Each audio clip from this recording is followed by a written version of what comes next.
Olá, pessoal, tudo bem? Eu sou o professor Rafael Oliveira, professor de Direito Administrativo, e fui convidado pelo curso Aprovação PGE, em relação ao qual eu tenho um carinho enorme. Os queridos sócios e professores, que são também colegas da Advocacia Pública, me honraram com esse convite, com essa oportunidade, para estar aqui hoje com vocês e tentar trazer, numa aula de uma hora, alguns pontos, alguns aspectos importantes para a prova da Procuradoria do Estado de Sergipe. Então, a gente tem esse desafio de, no encontro de uma hora, tratar de temas importantes, questões que podem cair na prova da PGE de Sergipe. É uma banca Sebrasp, é uma banca conhecida. Eu já tenho um diagnóstico dessa banca em concursos para a advocacia pública de um modo geral, e o lado bom é que, a partir desse diagnóstico, a gente consegue perceber o estilo das questões das provas que são feitas pela Sebrasp em certames envolvendo a advocacia pública. E esse estilo ele tem sido mantido e, portanto, é bem provável que nessa próxima prova da PGE de Sergipe nós tenhamos também questões que vão seguir esse estilo que eu vou tentar trazer para vocês nesse encontro. Que estilo é esse? Bom, basicamente, a primeira fase, por ser uma fase objetiva, ela não tem muito como sair do padrão em que você tem questões que envolvem letra fria da lei, e aí não só letra fria da lei, literalidade, mas especialmente leis que sofreram alguma alteração recente, ou leis que são recentes, né, de um modo geral. Então, aqui eu já destaco, por exemplo, a Lei de Licitações e Contratos, a nova lei, a Lei 14.133, de 2021. Destaco também a Lei de Improbidade Administrativa, que sofreu uma profunda alteração em 2021 também, no mesmo ano da nova Lei de Licitações, veio a reforma da Lei de Improbidade, basicamente uma nova Lei de Improbidade, né, apesar de mantida a mesma numeração. E ainda destaco a Lei de Desapropriação. A Lei de Desapropriação é uma lei bastante antiga, o Decreto-Lei 3365 de 41, e essa lei sofreu alterações recentes, né? Várias alterações foram sendo implementadas ao longo dos últimos anos, inclusive em 2023 tivemos alteração na lei de desapropriação. Então, a gente vai destacar algumas dessas alterações também. Mas eu diria que, em relação ao estilo da primeira fase, prova objetiva, não só a letra da lei, a literalidade de leis recentes ou de leis que sofreram alguma alteração recente, mas também um outro estilo de questão é aquele estilo que envolve algum questionamento sobre informativos recentes do STF, do STJ, jurisprudência recente dos tribunais superiores, inclusive no âmbito do Supremo, tese de repercussão geral, ou no âmbito do STJ, recursos repetitivos, né? Então, essas teses têm sido cobradas também nessas primeiras fases que envolvem questões objetivas da banca Sebrasp. Então, basicamente, literalidade, letra fria da lei e jurisprudência recente dos tribunais superiores. A fórmula é conhecida, o que falta, então, é a gente colocar isso em prática. Então, vamos começar a nossa aula de hoje trazendo alguns pontos aí, algumas sugestões, algumas questões que me parecem podem ser relevantes para essa primeira etapa.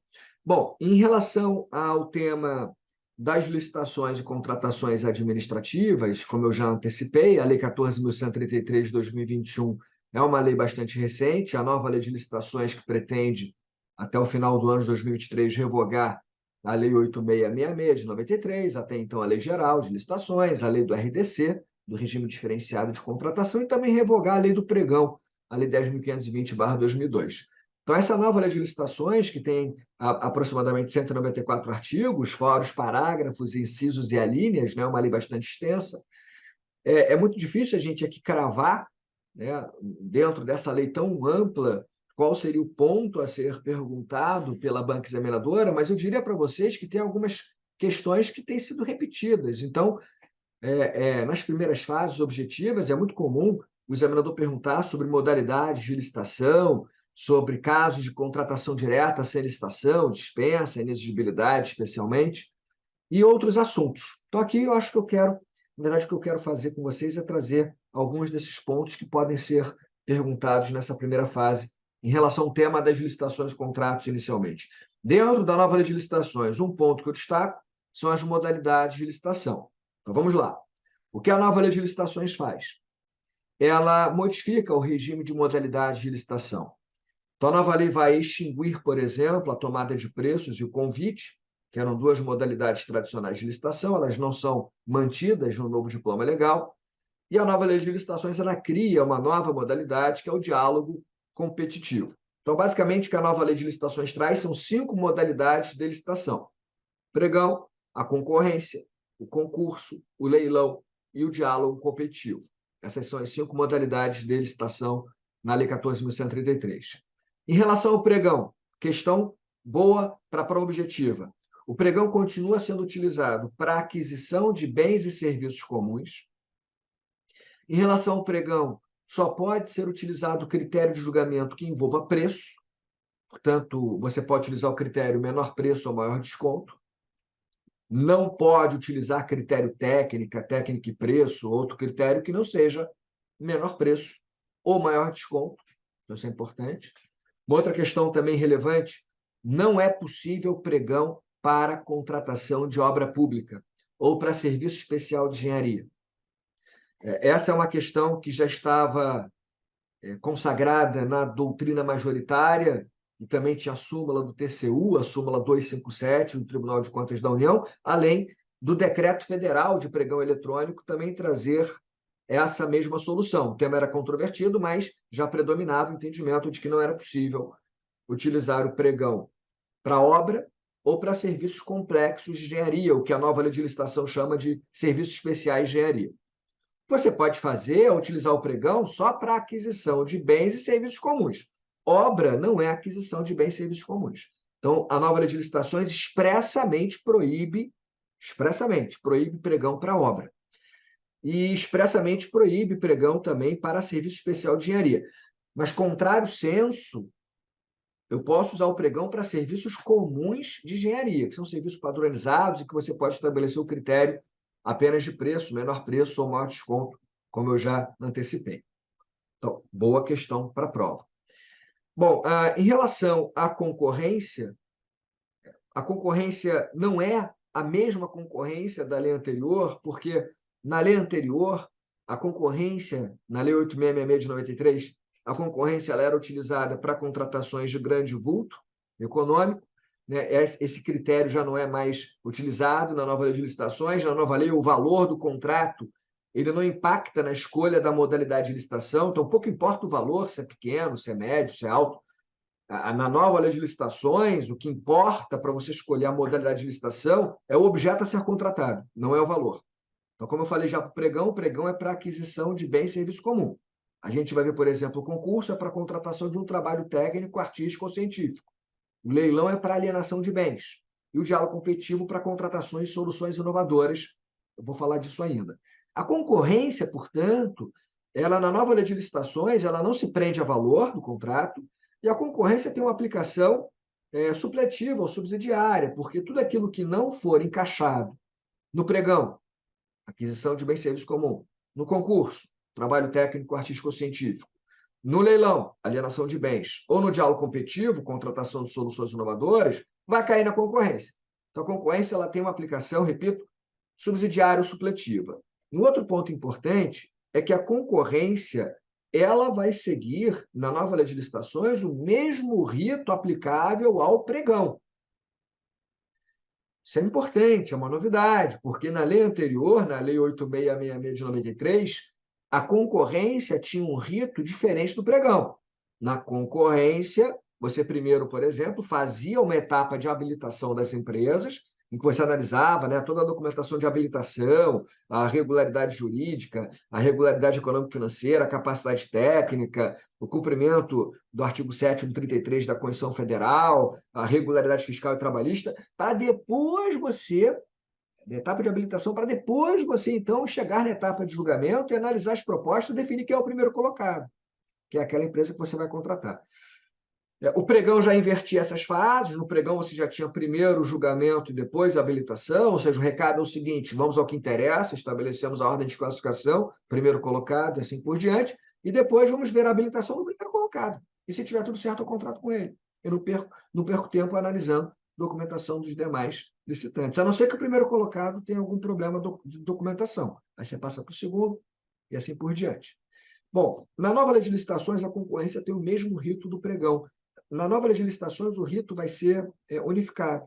No artigo 17, né, se estabelece a fase preparatória da licitação, a fase interna, depois a publicação e divulgação do edital, uma etapa de apresentação de propostas, então vem a etapa do julgamento, depois a etapa de habilitação, e aí uma etapa única recursal, uma fase recursal, e a homologação, que é assim que está no artigo 17 da nova lei de licitações. Então, o que eu quero chamar a atenção é que a concorrência, na nova lei, tem o mesmo rito do pregão. Primeiro julga as propostas, depois você verifica a habilitação do primeiro colocado. Pode haver uma inversão dessa regra geral? Pode. Na nova lei de licitações, a regra geral é igual ao do pregão. Primeiro julga, depois habilita. Rafael, mas eu quero fazer igual a lei 866. Tudo bem, uma regra ineficiente, mas seja lá qual for a situação excepcional, eu posso ter uma justificativa para inverter e fazer a habilitação primeiro. Não é o normal, não é tão eficiente como regra, mas eu poderia fazer a habilitação primeiro, Rafael? Poderia, se você justificasse isso no processo. Mas a regra geral é, se não houver nenhuma justificativa, uma excepcionalidade, você vai primeiro fazer, então, o julgamento e depois a habilitação. Tá? Esse vai ser o rito. E ainda, não importa se é concorrência ou pregão, as licitações na nova lei de licitações devem ser preferencialmente eletrônicas. No pregão, você já tinha essa regra da preferência eletrônica. Na nova lei de licitações, para qualquer licitação, a regra passa a ser o formato preferencialmente eletrônico. Tá? Então, isso é importante também. Rafael, então qual é a diferença entre concorrência e pregão? Já que o rito é igual, o procedimento vai ser igual, a diferença, me parece, na verdade, são duas diferenças. Uma diferença em relação ao objeto, como eu já falei, pregão é para aquisição de bem e serviço comum, concorrência é para tudo aquilo que não se encaixar no pregão ou em outra modalidade de licitação. Então, por exemplo, a concorrência vai ser ainda muito utilizada para obras, para serviços especiais de engenharia, porque você não pode fazer pregão nesses casos, faz a concorrência. E uma outra diferença entre a concorrência e o pregão se refere ao critério de julgamento. Porque no pregão, o critério de julgamento é menor preço ou maior desconto. Na concorrência, qualquer critério de julgamento previsto na lei. Menor preço, maior desconto, melhor técnica, técnica e preço, maior retorno econômico. Aí tem vários critérios de julgamento que podem ser utilizados na concorrência. Então, vimos pregão, concorrência. O concurso, outra modalidade de licitação, o concurso ele não sofre modificações em relação à legislação anterior. O concurso continua sendo utilizado para a contratação de um trabalho técnico, artístico ou científico. Então, você contratar um projeto de arquitetura, um projeto qualquer, vai contratar uma monografia sobre um tema, vai contratar um trabalho artístico, uma logomarca que vai ser utilizada num evento esportivo patrocinado pelo poder público, coisa que o valha. Você faz um concurso, contrata o trabalho técnico, artístico ou científico, paga uma premiação, uma remuneração para o vencedor, agradece, muito obrigado, e aí você, poder público, recebe esse trabalho e utiliza como você bem entender para satisfazer o interesse público. Esse concurso ele continua sendo o concurso de sempre. Nós temos também o leilão, outra modalidade de licitação, pregão, concorrência, concurso e leilão. O leilão ele tem uma novidade, uma mudança importante. O leilão, na nova lei de licitações, ele é utilizado para alienação de todo e qualquer bem da administração pública, seja um bem imóvel, seja um bem imóvel. Então, se a administração pública vai alienar um computador usado, uma cadeira, uma mesa que não vai ser mais utilizada, ou se vai alienar um terreno, um imóvel, não importa, é leilão. Na legislação anterior, a regra geral era que o leilão ele só seria utilizado para alienação de bens móveis e a concorrência ela era utilizada para alienação de bens imóveis. Agora, é leilão para tudo, para alienação de bem imóvel e imóvel. E no leilão, o critério de julgamento é o maior lance. Então, quem pagar mais leva o bem móvel ou imóvel. E, por fim, a grande novidade, né, a quinta modalidade de licitação, que é o diálogo competitivo. O diálogo competitivo é uma inovação no ordenamento jurídico brasileiro, é um diálogo competitivo, na verdade, que é inspirado no direito comparado. Na União Europeia, o diálogo competitivo é muito utilizado, não só no continente europeu, no direito supranacional, mas também dentro de cada país que compõe a União Europeia. Então, em Portugal, França, Espanha, Itália, etc., dentro desses países, nós temos regras nacionais tratando do diálogo competitivo, tá? Então, isso é a inspiração do direito europeu.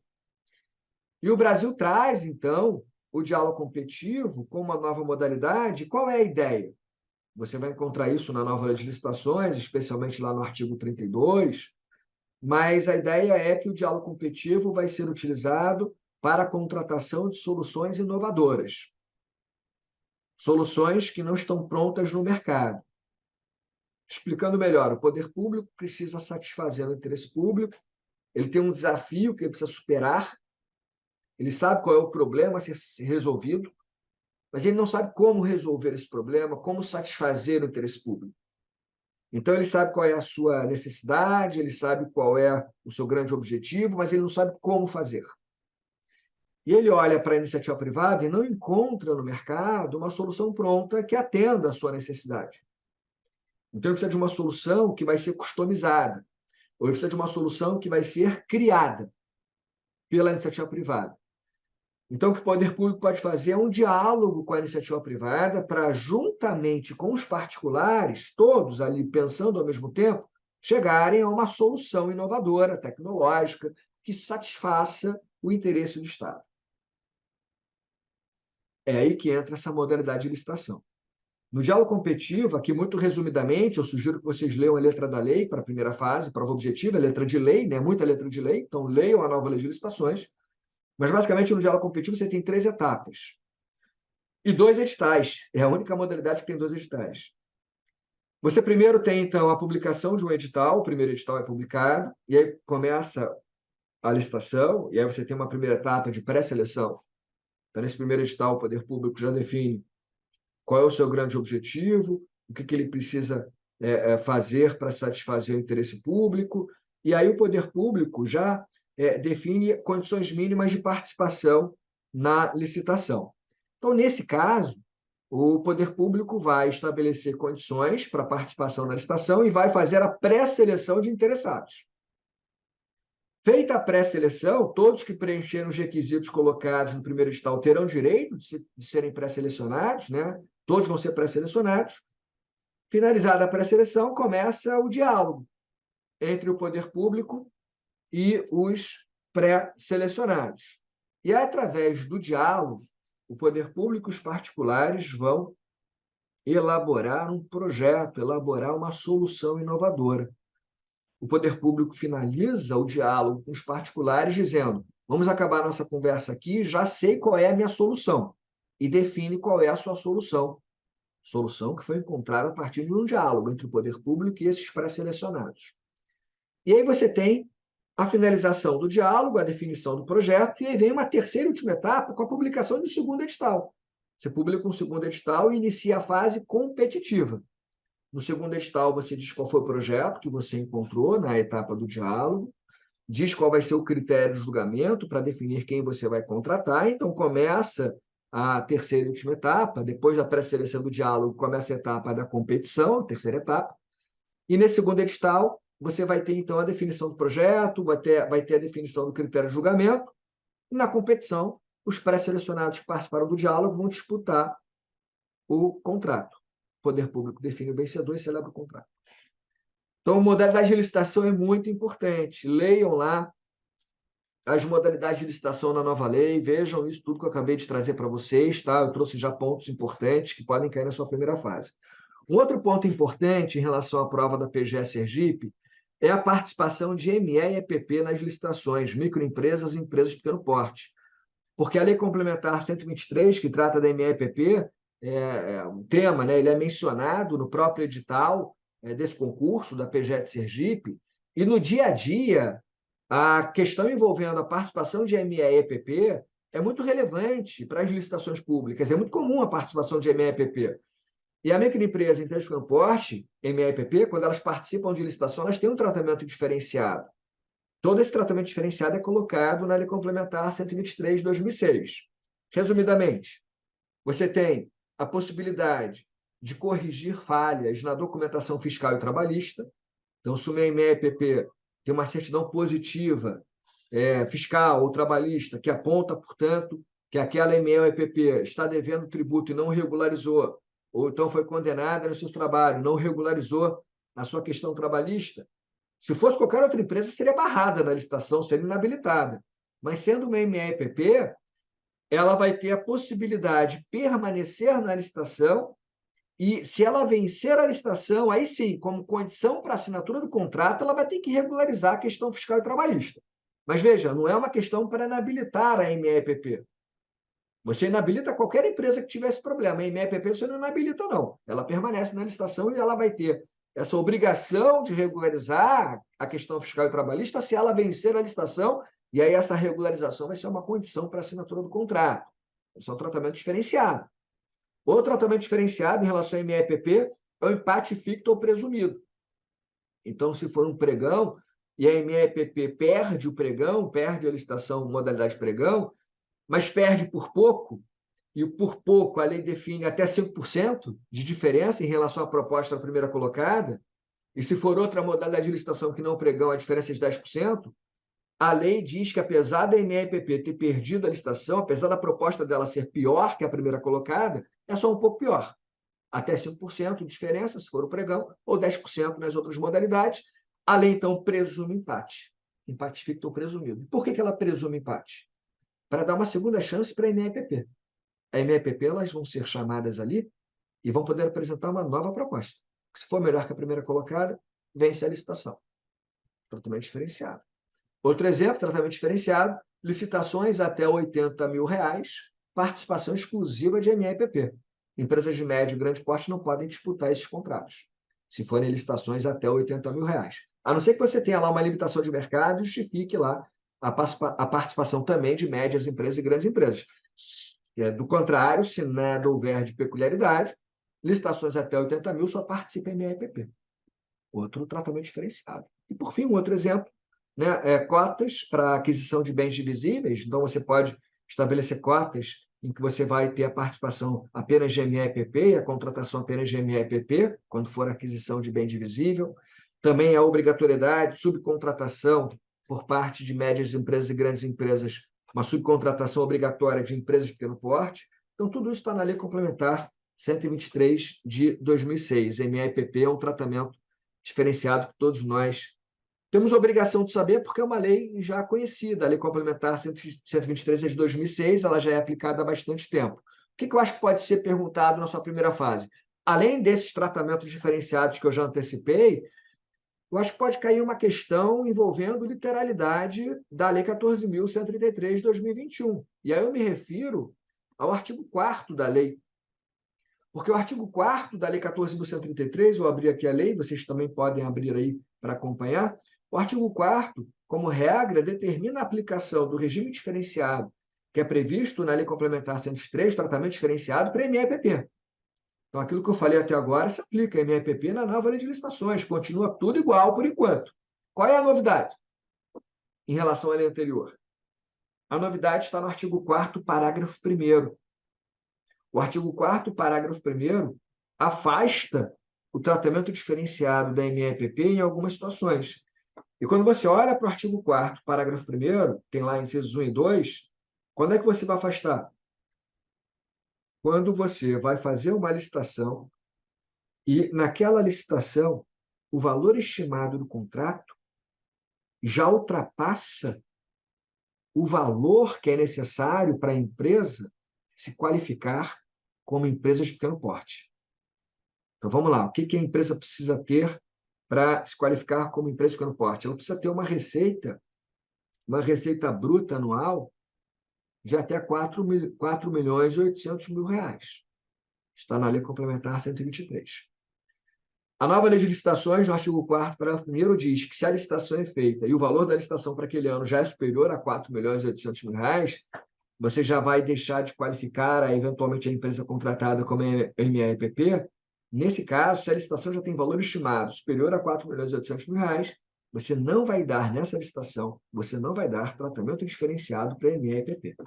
Elas vão disputar em igualdade de condições com as outras empresas o contrato. Elas podem participar, mas não vão ter tratamento diferenciado.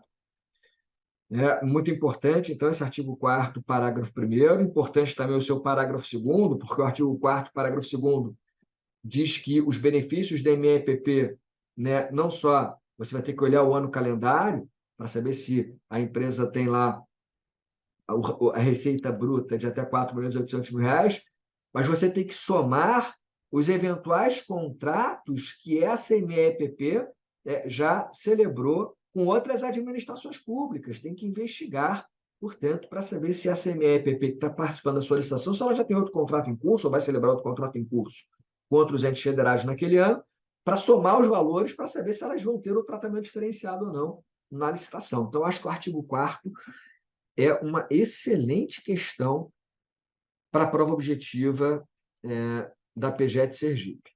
Claro, o artigo 5º da nova lei de licitações, que fala de princípios, né, é um rol exemplificativo, mas eu destacaria o princípio do planejamento, o princípio da segregação de funções, a necessidade de observância da LINDB, da Lei de Introdução às Normas de Direito Brasileiro, isso aparece no artigo 5º. Também destaco, né, o artigo 10 da nova lei de licitações, que toca na atuação da Procuradoria do Estado de Sergipe. O artigo 10 ele tem uma norma semelhante no artigo 17, parágrafo 20, da Lei de Improbidade Administrativa, que foi alterada em 2021. Então, no ano de 2021, você tem o artigo 10 da Lei de Licitações e o artigo 17, parágrafo 20, da Lei de Improbidade, no mesmo ano, dizendo basicamente a mesma coisa.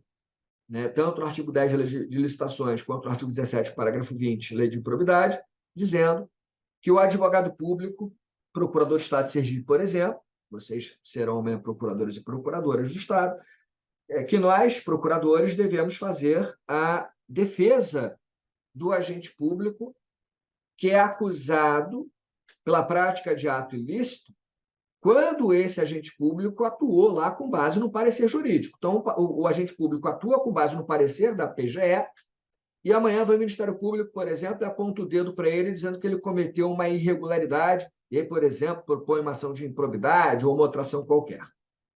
Esse agente público tem que se defender das acusações. E ele diz, olha, eu atuei com base no parecer da Procuradoria. Nesse caso, o artigo 10 da Lei de Licitações e também a Lei de Improbidade fala a mesma coisa, diz que o advogado público tem que fazer a defesa do agente público acusado. Há uma discussão se esse artigo é constitucional ou não. Existe uma ação direta de inconstitucionalidade pendente de julgamento em relação ao artigo 10 da Lei de Licitações, mas em relação à Lei de Improbidade já tivemos o julgamento. Nas ADI 7042, 7043, o STF plenário já decidiu a questão envolvendo o artigo 17, parágrafo 20 da Lei de Improbidade, e disse que lá se teria que fazer uma interpretação conforme a Constituição, né, senão o dispositivo seria inconstitucional, porque não poderia a União Federal, né, obrigar as advocacias públicas a fazerem a defesa dos seus agentes, quando acusados da prática de um ilícito. Na verdade, o que o Supremo Tribunal Federal disse é que cabe a cada advocacia pública decidir como e quando vai fazer a defesa dos agentes públicos acusados, eventualmente por um ato ilícito ou por um ato de improbidade. Então, cabe, por exemplo, a PGE de Sergipe, através do seu procurador ou procuradora-geral, dependendo do momento, cabe à PGE de Sergipe definir, através de normativa própria, quando e como e quais condições vai ser feita a defesa do seu agente público. Isso é que vai ser feita essa defesa do agente público acusado, né, pela prática de ilícito. Então, isso é importante, tá? Não temos ainda o julgamento do artigo 10 da Lei de Licitações, então vale a literalidade, tem que fazer a defesa do acusado, mas um artigo idêntico, praticamente idêntico, muito parecido, na Lei de Improbidade, já foi declarado inconstitucional, na verdade, fez uma interpretação conforme o Supremo, para dizer que cabe a cada advocacia pública definir se vai ou não fazer defesa dos agentes públicos, né, no âmbito dos seus territórios. Então, essa é uma discussão interessante, pode ser uma boa questão para a primeira fase, para a prova objetiva. Destaco também o artigo 11 da Lei de Licitações, que fala dos objetivos da licitação. Então, um grande objetivo ali colocado é garantir o resultado de contratação mais vantajoso para a administração, e aí considerado o ciclo de vida do objeto a ser contratado, garantir isonomia, justa competição, evitar sobrepreço, superfaturamento, e aí incentivar a inovação. Novidade. O objetivo da licitação agora é incentivar a inovação e garantir também o desenvolvimento nacional sustentável. Isso é muito importante. E aí, dentro do desenvolvimento nacional sustentável, uma questão relevante aí é a questão da pessoa com deficiência. Porque na lei anterior, a Lei 866 dava uma margem de preferência para a contratação de empresas que tivessem lá pessoas com deficiência nos seus quadros, né? Então, em tese, se tivesse duas empresas numa licitação e a diferença de proposta entre elas fosse uma diferença pequena, né, você daria prevalência, primazia para a empresa que tivesse pessoas com deficiência nos seus quadros, em detrimento da outra empresa que não tinha pessoas com deficiência. Era uma margem de preferência. Na nova lei de licitações, mudou. E o rigor da lei é maior agora, porque a nova lei de licitações exige que as empresas que vão participar de licitações e vão ser contratadas pelo poder público, exige que as empresas tenham lá nos seus quadros pessoas com deficiência. Que a rigor, é uma exigência genérica da legislação em vigor no Brasil, mas que a lei de licitações traz essa exigência como uma condição agora de habilitação. Então, na nova lei de licitações, se uma empresa não estiver cumprindo a legislação vigente, não estiver se adequando à legislação vigente, portanto, não tiver lá um número mínimo de empregados com deficiência, como a legislação hoje genericamente exige, essa empresa não poderá ser contratada pelo Estado, não poderá ser habilitada sequer no procedimento de licitação. Então, é uma grande novidade. E ainda em relação ao desenvolvimento nacional sustentável, além de permanecer a margem de preferência para empresas que tenham bens ou serviços que atendam normas técnicas brasileiras, também se garante agora uma preferência para empresas que tenham bens reciclados, ou recicláveis, ou biodegradáveis, uma preocupação com a sustentabilidade ambiental. Aliás, a nova lei de licitações permite que a obrigação pela emissão, providenciar a emissão do licenciamento ambiental ou até mesmo a responsabilidade por fazer na prática as apropriações necessárias para a execução de uma obra, por exemplo, que essa definição do licenciamento ambiental e da responsabilidade pela execução de uma desapropriação, que isso seja feito, essa opção seja feita no edital de licitação e no contrato. E o poder público pode colocar essas responsabilidades pela obtenção de licenciamento ambiental, pela execução de uma desapropriação, pode colocar essas responsabilidades nas mãos dele, poder público, ele pode ficar como responsável, ou ele pode, poder público, atribuir essa responsabilidade ao contratado. Então, pode o edital de licitação e o contrato colocar no colo do particular do contratado a responsabilidade pela obtenção do licenciamento ambiental e pela implementação da desapropriação? Pode. Importante isso também. E ainda em relação ao desenvolvimento nacional sustentável, uma preocupação também com a proteção das mulheres. Então, um critério de julgamento, um critério de desempate, melhor dizendo, um critério de desempate entre empresas é o fato de uma empresa ter programa de equidade entre homens e mulheres. Se uma empresa tem programa de equidade entre homens e mulheres e a outra empresa não, a empresa que tem vai ser contratada. Em caso de empate, você vai desempatar em favor dessa empresa. Isso é importante. E, além disso, o edital de licitação pode impor à empresa contratada que ela contrate empregadas, mulheres vítimas de violência doméstica e também pessoas egressas do sistema prisional. Então, tudo isso depende de regulamento. Em âmbito federal, você já tem regulamento falando da questão da proteção da mulher, mas é uma questão inovadora importante para a sua prova. E uma outra questão também importante, dentro dessa lógica de função regulatória ou extraeconômica da licitação, sustentabilidade nas contratações também, é uma preocupação com a governança e com a integridade nas contratações públicas. Então, por exemplo, em relação à integridade, a lei exige que nas contratações de grande vulto econômico, que são superiores a 200 milhões de reais, esse valor de grande vulto, que é acima de 200 milhões de reais, esse valor já foi atualizado 2 vezes, está 200 e poucos milhões de reais, que nessas contratações de grande vulto, a empresa obrigatoriamente crie programa de integridade. E se não criar, vai sofrer sanções e o contrato poderá ser extinto. E nas demais contratações que não sejam de grande vulto, portanto, que não sejam superiores a 200 e poucos milhões de reais, que é um valor elevado, né? Nas demais contratações, a lei não obriga a criação de programas de integridade, mas a lei incentiva a criação. Quando diz, por exemplo, que um critério de desempate, além daquela questão da proteção da mulher, um critério também de desempate entre licitantes é a existência de integridade, programas de integridade. Se uma empresa tem regras de compliance, programas de integridade, a outra não, e elas estão empatadas, o contrato aqui tem. que se preocupou em tentar prevenir ilícitos. Além disso, é um parâmetro para aplicação de sanção. Então, se uma empresa comete um ilícito e ela tem programa de integridade, em tese, isso vai ser levado em consideração para atenuar a sanção aplicada. Da mesma forma, né, para reabilitar empresas punidas, eventualmente você vai exigir programas de integridade. Então, isso é muito importante também na nova lei de licitações e contratos. Outro ponto muito importante para a sua primeira fase objetiva se refere à questão da contratação direta. Importante que vocês leiam os casos de inexigibilidade do artigo 74 da nova lei de licitações e os casos de dispensa previstos no artigo 75. Então, em relação ao 74, né, a inexigibilidade de licitação, quando houver inviabilidade de competição, aí ela fala de fornecedor exclusivo, para aquisição de bens ou serviços, quando só tem uma empresa que fornece o bem ou serviço. Lá tem aí uma questão inovadora.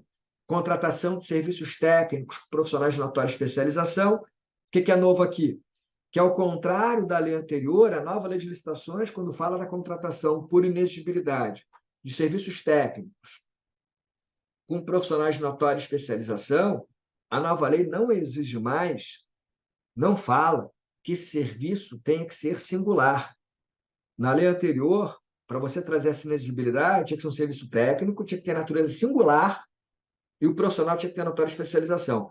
Agora caiu a notória, perdão, agora caiu a singularidade. O que fica? Na nova lei de licitações, literalmente, basta serviço técnico e que o profissional seja de notória especialização. Não se exige a singularidade. Na doutrina tem a polêmica, na minha opinião, tem que garantir a singularidade ainda. O tema é muito dividido, é muito polêmico, tem duas correntes doutrinárias, mas como é a primeira fase objetiva, cai letra de lei. Na nova lei de licitações não se pede mais singularidade nesse caso. Além disso, é mantida a inexigibilidade para a contratação de artistas, também se prevê inexigibilidade para o credenciamento, e se prevê inexigibilidade também para a aquisição de bens ou locação de imóvel, aquisição de imóvel ou locação de imóvel. Então, aquisição ou locação de imóvel, quando apenas aquele imóvel satisfaz o interesse do poder público. Não tem outro imóvel que possa ser utilizado para satisfação do interesse público. Só aquele imóvel XYZ, localizado na área tal e pertencente ao Joãozinho ou à Maria. Então, se só aquele imóvel serve, é inexigibilidade de licitação. E no 75, em relação à dispensa de licitação, você tem ali dezenas e dezenas de hipóteses, são muitos casos, mas eu destacaria no 75, dispensa de licitação, os dois primeiros incisos, então dispensa de licitação em razão do valor, então, regra geral, até R$50 mil, e se for obra ou serviço de engenharia ou manutenção de veículo automotor, até R$100 mil, 50 mil e 100 mil já foram atualizados, tá? 50 e poucos mil reais e cento e poucos mil reais agora.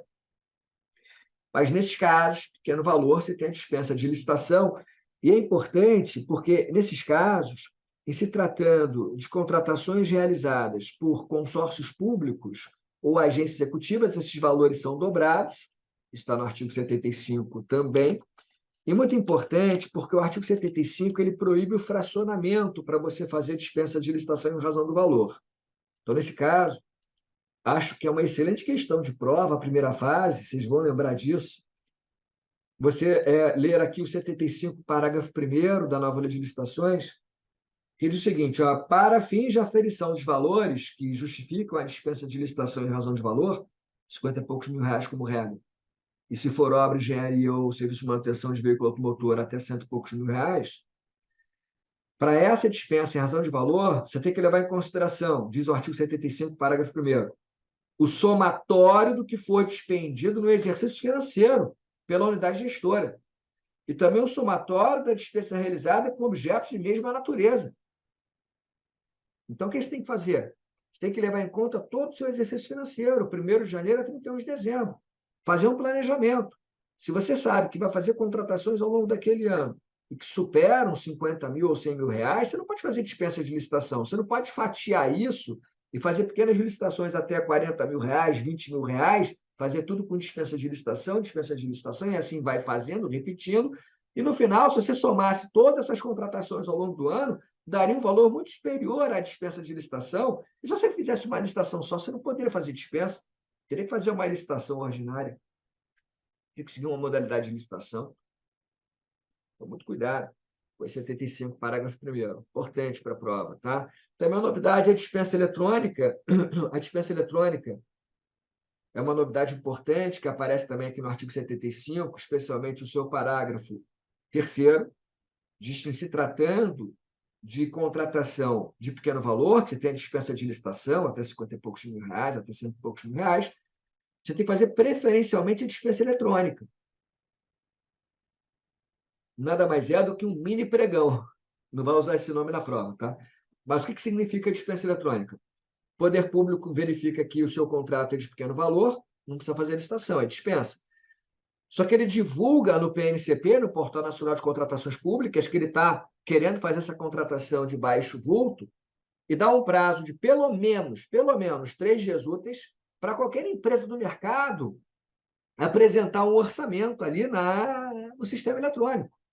Então, o Poder Público fez uma pesquisa interna lá na fase preparatória, ouviu lá 3 ou mais empresas, achou lá o valor melhor para ele. Ao invés de contratar diretamente aquela empresa, ele divulga isso no Portal Nacional para que qualquer empresa do Brasil possa também apresentar um orçamento. E que, se for melhor, vai ser contratada a empresa. Então, uma previsão também importante que pode aparecer na sua primeira fase aí de concurso. Além da dispensa de licitação em razão do valor, eu destaco a dispensa de licitação no caso de licitação deserta ou fracassada. Licitação deserta quando ninguém aparece. E fracassada ou frustrada quando aparecem interessados, mas todos são barrados, inabilitados ou desclassificados. Nesse caso, a nova lei de licitações diz que você pode, no prazo de até 1 ano, ficou deserta ou fracassada a sua licitação, você tem um prazo agora de até 1 ano para ir ao mercado e contratar alguém. Deixar passar 1 ano já era, vai ter que fazer uma nova licitação. E destaco ainda a contratação emergencial, que é muito comum no dia a dia e muito perguntado em provas de concurso. Contratação emergencial. O prazo deixa de ser de até 6 meses, o prazo agora é de até 1 ano, e a nova lei proíbe a recontratação da mesma empresa que já foi contratada emergencialmente. Se você tem uma situação emergencial, faz um contrato emergencial até 1 ano, maravilha, mas se a emergência perdurar por mais de 1 ano, você não pode prorrogar o contrato para depois de 1 ano. Nem pode recontratar a mesma empresa que você já contratou. Se a tua emergência passar 1 ano, você tem que fazer um novo emergencial depois de 1 ano e contratar uma outra empresa. Isso é questão de prova, muito importante. E ainda em matéria de licitações, para terminar, uma outra dica, eu destacaria a questão dos procedimentos auxiliares. O credenciamento, sistemas de preços, pré-qualificação, cadastramento, o PMI, procedimento de manifestação de interesse. Leiam os artigos 78 seguintes, mas especialmente leiam o SRP, porque o sistema de preços também é mencionado expressamente no edital do concurso da PGE de Sergipe. Além de ser um tema relevante na prática da Procuradoria, registro de preços é muito comum. Então, vocês vão ver que cabe agora registro de preços para obras, não só mais, como se fazia antes, não só para aquisição de bens ou serviços, também cabe agora, novidade, registro de preços para obra.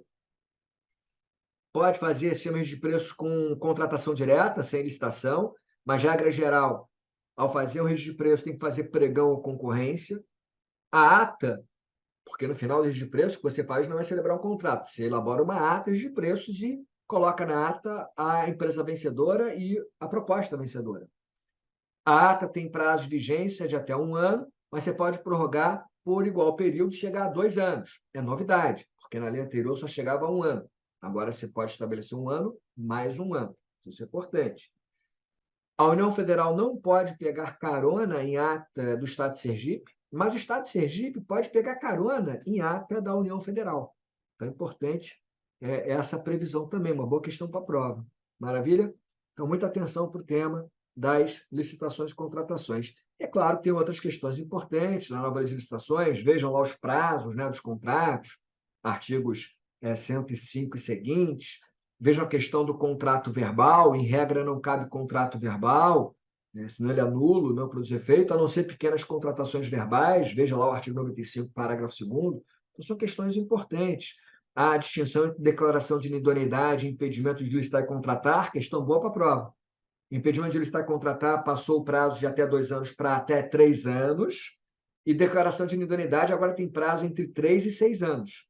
E uma questão importantíssima para a sua primeira fase, PGE Sergipe, é: no impedimento de licitar e contratar, a empresa só não pode participar de licitação perante o ente que sancionou, mas pode participar de licitações perante outros entes federados. Já na declaração de inidoneidade, a empresa inidônea não pode participar de licitação realizada por qualquer ente federado. Não importa se foi o ente que aplicou a sanção ou não, a empresa inidônea não pode participar de nenhuma licitação no Brasil enquanto estiver inidônea. Questão importante para a prova também. E eu, ainda só para fechar a licitações e contratos, acabei dando mais dicas do que eu estava pretendendo, mas é um tema fundamental. Vejam também o tema de repercussão geral 1001, 1001, tema de repercussão geral. É constitucional ato normativo municipal, e por que não estadual, né? Poderia ser o caso do Estado de Sergipe, mas, enfim, aqui fala, é constitucional ato normativo municipal, editado no exercício de competência legislativa suplementar, que proíba a participação em licitação ou contratação de agentes seletivos, ocupantes de cargos em comissão ou função de confiança, cônjuge, companheiro, parente em linha reta, até o 3º grau, também está na nova lei de licitações, e dos demais servidores públicos municipais. Então, isso é uma bela questão para procuradorias municipais e estaduais. Como vocês vão fazer PGE Sergipe, fiz questão de destacar. Além de licitações e contratos, outro tema que eu destaco com muita força, muita ênfase, é a improbidade administrativa. A Lei 8429 de 92, ela foi profundamente alterada em 2021 pela Lei 14.230. Então, no mesmo ano que tivemos a nova Lei de Licitações, tivemos uma profunda reforma da Lei de Improbidade. Se licitação e improbidade já eram importantes para qualquer prova de procuradoria, imagina, com 2 leis que saíram do forno, tem 2 anos aí de vida aproximadamente. Então, a lei de improbidade é tema praticamente certo na prova PGE Sergipe. Bom, e aí, uma nova lei de improbidade, na verdade, a numeração ainda é a Lei 8429 de 92, mas ela foi praticamente alterada em todos os seus artigos, né? Então, vamos destacar aqui algumas questões. Primeira questão, o tema de repercussão geral 1199, julgado pelo Supremo Tribunal Federal. O que falou o tema 1199? Tratou da questão da extinção da modalidade culposa de improbidade e tratou da prescrição. Então, o que eu quero destacar aqui em relação ao tema 1199? Primeiro ponto, não tem mais improbidade culposa. Havia a possibilidade excepcional de improbidade culposa por lesão ao erário, no artigo 10 da Lei de Improbidade, isso caiu. Agora, para configurar a improbidade, tem que haver dolo, não basta culpa. Então, seja enriquecimento ilícito, seja dano ao erário, violação dos princípios, tem que haver dolo, não tem mais culpa. E para muitos autores, na minha opinião, pelo menos é isso, a literalidade, tem que ser dolo específico. A vontade livre e consciente, como fala o próprio artigo 1º, alterado, né, da Lei de Improbidade, a vontade livre e consciente de praticar uma improbidade, tipificada no artigo 9º, 10 ou 11 da lei. Então, para mim, é dolo específico. O STJ dizia que bastava dolo genérico, na minha opinião, com a nova lei, agora passa a ser o dolo específico. Mas o que o STF, então, analisou? O STF analisou a questão da possibilidade de aplicação retroativa dessa norma mais benéfica, porque se você não tem mais improbidade culposa, aqueles acusados por improbidade culposa não podem ser condenados mais por essa improbidade, porque não cabe mais improbidade culposa. Então, eu posso retroagir a aplicação dessa norma mais benéfica sancionadora? O STF disse, depende. Você não pode aplicar retroativamente a extinção da improbidade culposa para alcançar questões que já foram decididas pelo Poder Judiciário com força de coisa julgada. Então, para aquelas situações que já foram definitivamente julgadas, com coisa julgada, com trânsito julgado, você não pode aplicar retroativamente a nova lei de improbidade.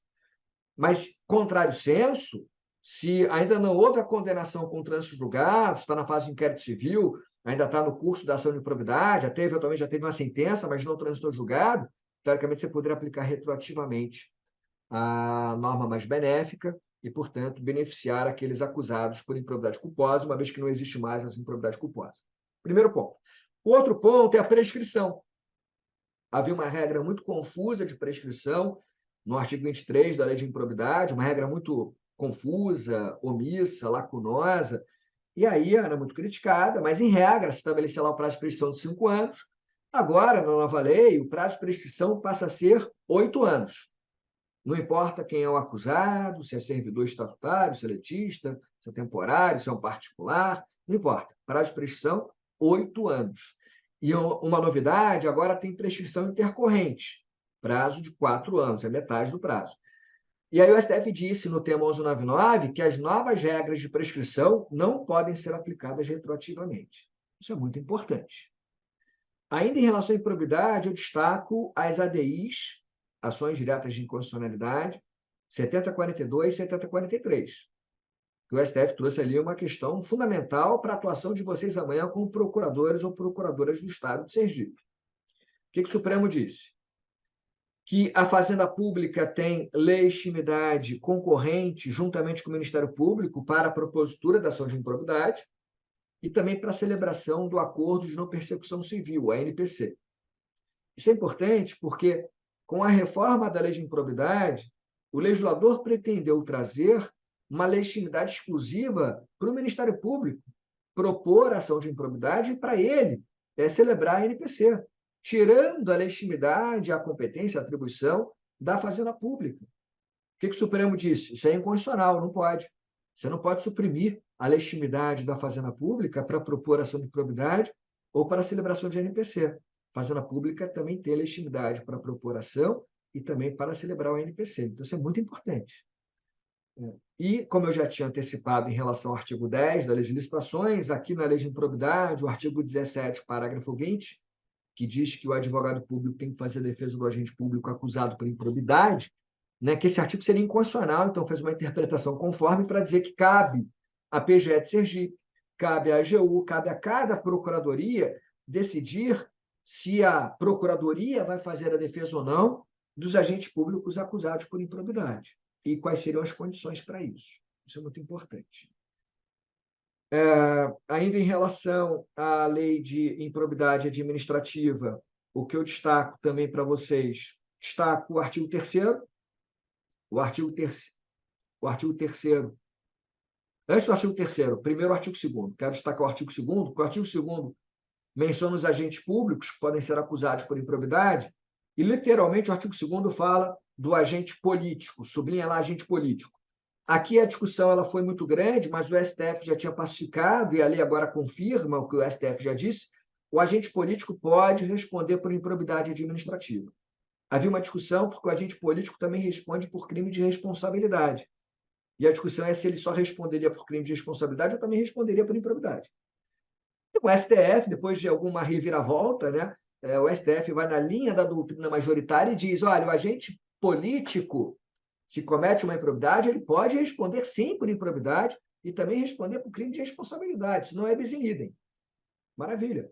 A lei de improbidade está reforçando isso, menciona o agente político no artigo 2º. Só uma ressalva, porque o Supremo Tribunal Federal ressalvou, apesar de haver uma crítica doutrinária, uma polêmica, mas o STF bateu o martelo, pode cair na sua prova, se for o presidente da República, aí ele não responde por improbidade. Porque, nesse caso, de acordo com o STF, nesse caso, o presidente da República só responderia por crime de responsabilidade na forma do artigo 52 da Constituição Federal, que prevê a competência do Senado para julgar o presidente da República por crime de responsabilidade e conjuga o 52 com o artigo 85 da Constituição Federal. 85 fala que é crime de responsabilidade a prática de improbidade. Para o STF, só o presidente da República ficaria afastado da improbidade e responderia apenas por crime de responsabilidade. Os demais agentes políticos responderiam tanto pela improbidade quanto pelo crime de responsabilidade. Eu não gosto dessa tese do Supremo, que ressalva o presidente da República, eu tenho minhas críticas aqui, mas é o STF dizendo, pode cair na sua primeira fase. Eu destaco o artigo 3º da lei de improbidade, porque o artigo 3º fala do terceiro, aquele que não é agente público que pode responder por improbidade, e o artigo 3º, no parágrafo 2º, traz uma regra muito importante, que é a regra aplicável à pessoa jurídica. Uma pessoa jurídica pode responder por improbidade, não é só pessoa física, não. Mas o artigo 3º, parágrafo 2º, diz que se a pessoa jurídica é acusada por um ato ilícito, que ao mesmo tempo é tipificado como improbidade, na Lei 8.429/92, e também tipificado como ato de corrupção, na Lei Anticorrupção, que é a Lei 12.846, 2013, Se esse ato ilícito da pessoa jurídica for, ao mesmo tempo, improbidade e ato na lei de corrupção, o artigo 3º, parágrafo 2º da lei de improbidade diz que, nesse caso, a pessoa jurídica só vai responder pela lei anticorrupção. Não vai responder pela improbidade. Questão importante, tá? Vejam depois também o artigo 11 da lei de improbidade, o artigo 11, ato de improbidade por violação aos princípios. O rol de incisos do artigo 11 deixa de apresentar um caráter exemplificativo e passa a ter um caráter exaustivo. Então, para ter um ato de improbidade por violação ao princípio, não basta violar o princípio, tem que encaixar a conduta de um dos incisos do artigo 11. Vejam as sanções do artigo 12. É muito comum se perguntar em prova objetiva decoreba sobre as sanções de improbidade. Então, vejam o artigo 12, que fala das sanções da lei de improbidade. Nas questões procedimentais também, você não tem mais a defesa prévia na lei de improbidade, você não tem mais reexame necessário na lei de improbidade. Essas são questões aí muito importantes. Fiquem atentos aí para essas questões. E também destaco aqui o tema de repercussão geral 1043, que é muito recente, trata de improbidade, em que o STF disse que é constitucional, possível, é constitucional, a utilização da colaboração premiada da Lei 12.850 de 2013 na ação de improbidade administrativa. Então, o Ministério Público pode fazer colaboração premiada, não só a NPC, mas colaboração premiada para fins de improbidade. Então, isso é importante, ler um tema 1043 de repercussão geral. Concessão de serviço público. Dou um destaque especial, saindo aqui de licitações em improbidade, concessão de serviço público, dou um destaque especial para as PPPs, parcerias público-privadas, tá? PPP tem um valor mínimo de 10 milhões de reais, a PPP tem um prazo entre 5 e 35 anos, não pode haver PPP só para obra, ou uma PPP só para terceirização de serviço, ou uma PPP só para aquisição de bens. Então, se o objeto único da PPP for obra, não pode PPP. Se o objeto da contratação for só terceirização de serviço, não pode PPP. Isso está no artigo 2º, parágrafo 4º, da Lei 11.079/2004, que é a Lei de Parceria Público-Privada. E uma questão importante é uma decisão recente do Supremo Tribunal Federal, em que ele analisou uma normativa infraconstitucional de um município, de um estado, de um ente federado qualquer, em que, nessa norma específica, o ente federado admitia a celebração de PPP só para obra, contrariando o que o artigo 2º, parágrafo 4º da Lei 11.079/2004 determina, que é a proibição de PPP só para obra. Então, vem uma norma lá municipal, eventualmente poderia ser uma norma estadual. Não, aqui no município, aqui no estado, pode, PPP só para obra. O STF disse, isso é inconstitucional, porque essa definição do artigo 2º, parágrafo 4º da Lei 11.079, que proíbe PPP só para obra, é uma norma geral de licitações e contratos, não é uma norma específica. Então, não pode, um estado, não pode, o estado de Sergipe, por exemplo, não pode, nem o município não pode fazer uma previsão específica por norma estadual ou municipal, admitindo PPP só para obra e contrariando uma norma geral de concessão. Isso não pode.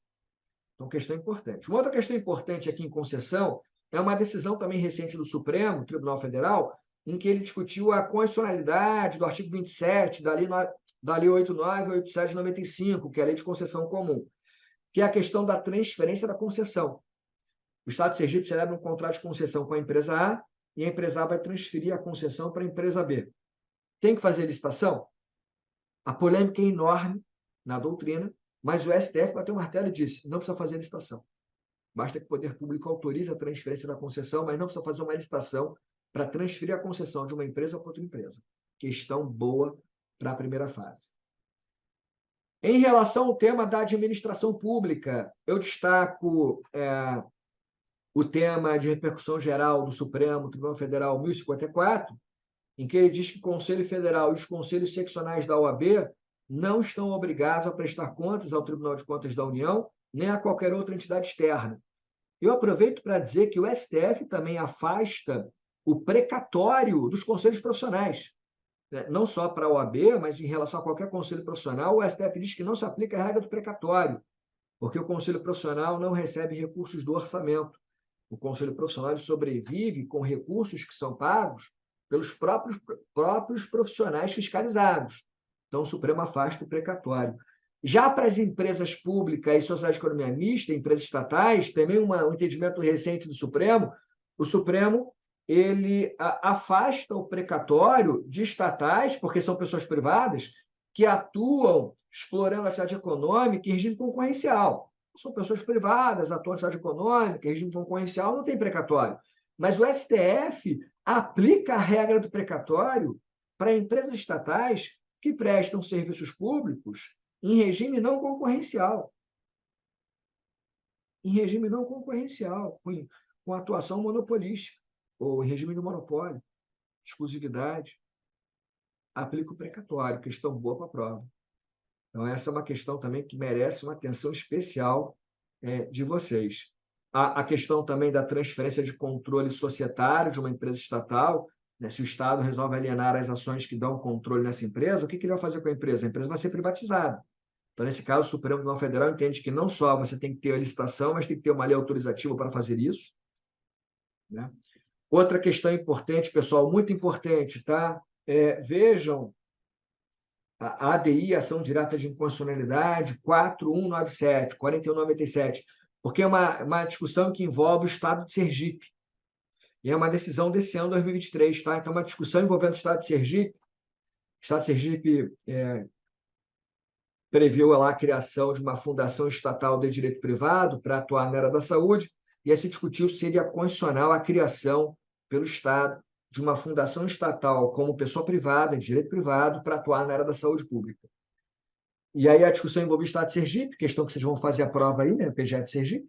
Então, né, o Supremo Tribunal Federal, esse ano, declarou constitucional, disse o seguinte, tese fixada na DI 4197.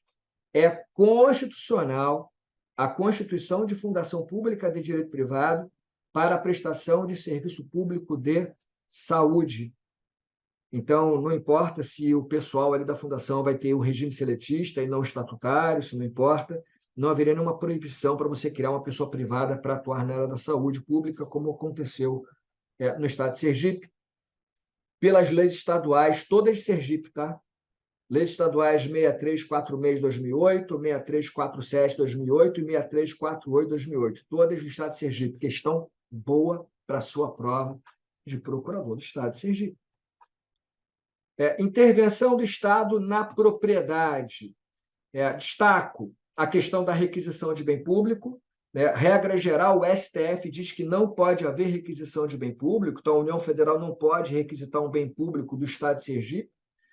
O STF só admite requisição de bem público se houver a decretação formal de estado de sítio ou estado de defesa. Se não houvesse a decretação formal, não cabe requisição de bem público. Uma atenção especial para as alterações recentes da lei de desapropriação. Então, vejam lá o Decreto-Lei 3365 de 41, a lei de desapropriação. Então, por exemplo, eu destaco aqui na lei de desapropriação algumas alterações que têm toda a pinta, toda a cara de primeira fase, de primeira etapa, prova objetiva. Tá? Destaco, por exemplo, o artigo 3º da nova lei de licitações e contratos, licitação e contratos, estou com licitação na cabeça, né? Da lei de desapropriação. Eu destaco o artigo 3º da lei de desapropriação, estou abrindo aqui o artigo 3º para a gente.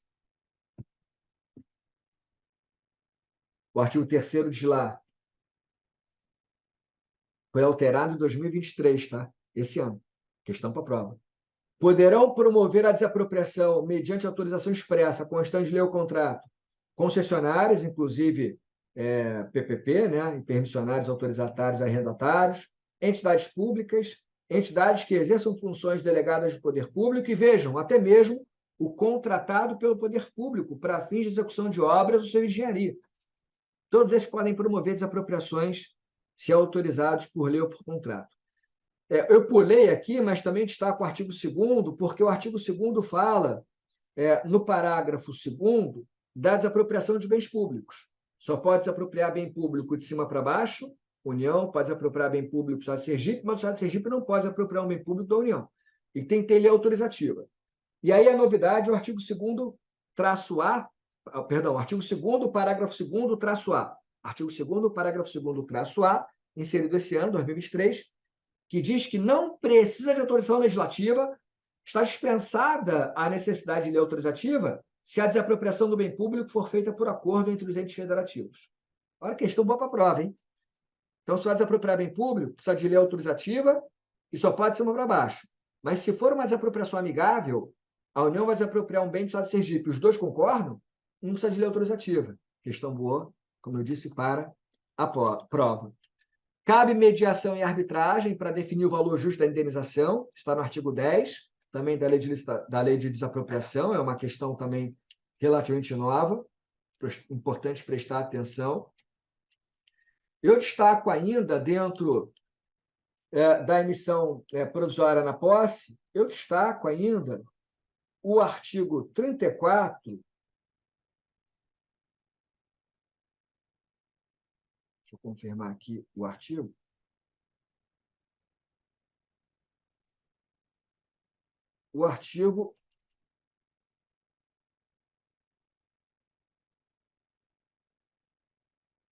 só um segundo, achando aqui o artigo.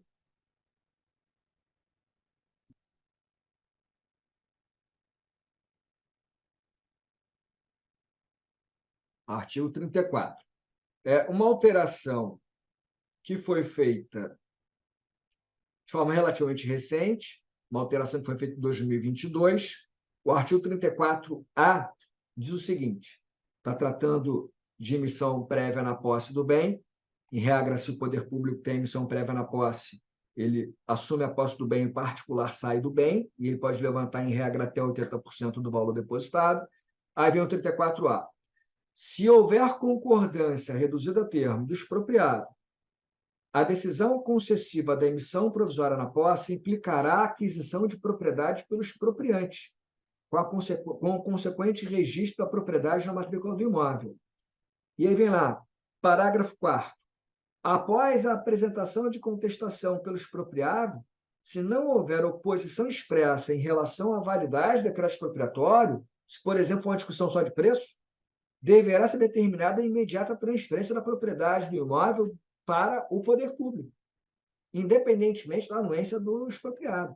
Então, não só o poder público vai adquirir o bem de plano na emissão provisória na posse, se o particular não se opuser à emissão prévia na posse, como também o poder público vai adquirir a propriedade prévia do bem, né, se o particular, na contestação, só discutir preço, se não discutir a validade do decreto. Na minha opinião, essas novidades são inconstitucionais. Esses artigos que transferem a propriedade antes de você definir valor justo da indenização, para mim, seria inconstitucional. Para mim, viola o artigo 5º, inciso 24 da Constituição Federal. Mas é a minha opinião, pessoal. Esquece. Na primeira fase, cai letra de lei. Coloca lá o 34A na sua primeira fase, porque é questão de prova. Pessoal, estou chegando ao final, porque aqui nós temos apenas 1 hora, é muito corrido, mas eu queria só mencionar rapidamente o tema dos agentes públicos. Vejam teses de repercussão geral que foram julgadas recentemente. Então, só para enumerar. Tema de repercussão geral, 1128. É inconstitucional o dispositivo da Constituição Estadual que permite transposição, absorção ou aproveitamento de empregado público no quadro estatutário da administração estadual sem prévia aprovação em concurso. Tema 1143, repercussão geral. A Justiça Comum é competente para julgar a ação ajuizada pelo servidor seletista contra o poder público em que se pleiteia parcela de natureza administrativa e não trabalhista. Tema repercussão geral 1190. A suspensão de direitos políticos do artigo 15, inciso 3 da Constituição Federal, não impede a nomeação e posse de candidato aprovado em concurso público, desde que não incompatível com a infração penal praticada, em respeito aos princípios da dignidade da pessoa humana e do valor social do trabalho, e do dever do Estado em proporcionar as condições necessárias para a harmônica integração social do condenado. Tema de prova. Tema de repercussão geral 542, a trabalhadora gestante tem direito ao gozo de licença-maternidade, à estabilidade provisória, independentemente do regime jurídico aplicável, se contratual ou administrativo, ainda que ocupe cargo em comissão. São temas de repercussão geral que foram definidos agora em 2023. Tem toda a cara de prova objetiva da PGA Sergipe. tá? Pagamento de auxílio profissional para procurador do Estado, ADI, Ação Direta de Inconstitucionalidade, 7271, 7.271. Supremo disse: o auxílio aperfeiçoamento previsto na Lei Complementar Estadual do Estado do Amapá tem caráter excepcional e não viola a regra remuneratória do subsídio em parcela única. Uma questão que envolve procuradoria. Trouxe para vocês também aqui. Então, são muitas questões que podem ser perguntadas nessa primeira fase. E uma atenção especial para a leitura da Lei Complementar Estadual de Sergipe, 33, de 1996, que institui o Código de Organização e de Procedimento da Administração Pública do Estado de Sergipe. Essa Lei Complementar 33, de 96, ela é mencionada literalmente no edital. E aí é muito provável que caia uma questão envolvendo o conhecimento da lei estadual. Você quer ser PGE Sergipe e não conhece a lei do Estado de Sergipe, não dá, né? Tem que conhecer. E quando o edital menciona expressamente alguma lei, é para você colocar uma lupa em cima, é uma atenção especial. Então, veja lá o artigo 42, que fala da fundamentação das decisões dessa lei complementar estadual. Você tem o artigo 43, que fala da impossibilidade de exercício de garantia para recurso, que já é uma tese também consagrada nos tribunais superiores. O prazo para recorrer em regra no Estado de Sergipe é 120 dias, está lá no artigo 49, se não houver lei específica falando diferente. Só um detalhe, o artigo 42, parágrafo único da lei estadual, permite agravamento da situação do recorrente. Então, pode haver reformação impédios no recurso administrativo no Estado de Sergipe? Pode, porque a lei estadual de Sergipe permite isso, no artigo 42, parágrafo único. Tá? Deem uma olhada nessa lei estadual, porque ela é muito relevante. Maravilha, pessoal. Aqui é uma maratona, né? São vários temas que a gente tenta trazer numa aula super curta de 1 hora, mas eu espero de coração que algumas questões aqui tratadas sejam colocadas na prova objetiva. E o mais importante, eu espero que vocês façam uma boa prova e que vocês sejam meus futuros colegas na advocacia pública, vocês lá como procuradores ou procuradores do Estado de Sergipe, e eu aqui na minha Procuradoria do município do Rio de Janeiro, mas eu estou aqui na torcida de vocês. Contem comigo, bons estudos, muita calma, né, e sucesso na prova da PGE de Sergipe. Eu deixo aqui também, mais uma vez, o meu grande agradecimento aos queridos amigos do Aprovação PGE, o Henrique, o Rodrigo, o Gustavo, todos os parceiros lá que fazem parte desse curso tão legal, formado por grandes amigos. Muito obrigado pelo convite, foi uma honra participar dessa preparação dos futuros procuradores e procuradoras do Estado de Sergipe. Grande abraço, fiquem com Deus e até a próxima.